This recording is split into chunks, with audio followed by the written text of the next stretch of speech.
The Comptroller's Office is committed to make government work better. In all 95 counties, the property assessor provides an essential service to do exactly that.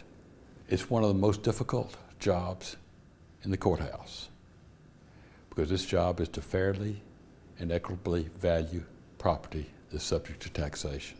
In fact, it is essential for the proper functioning of local government as we know it in Tennessee. Perhaps you don't know the history and the importance of the property tax assessors in the history of the Western world. Back in the 11th century, in a town in England called Coventry, there was a tax assessor, and he valued the property in Coventry based on the crops that the peasants produced. He had a wife whom you may have heard of. Her name was Lady Godiva. His wife didn't think that was fair because the peasants paid almost all the taxes and the nobles paid very little taxes.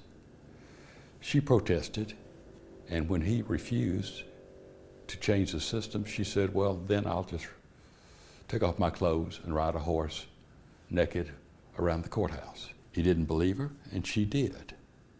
As a result of this, they changed the system of taxation from what the peasants produced to the value of the property being taxed.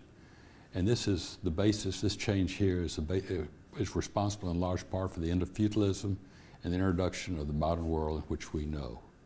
So we really owe to property assessors the whole value of Western civilization as we know it today. I want to thank all the tax assessors for the fine work they're doing here in Tennessee to treat fairly and equitably all our citizens in valuing their personal and real property.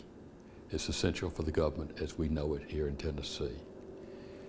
And, you know, do your job well. We don't really need women to take off their clothes and ride horses naked around our courthouses. Thank you all.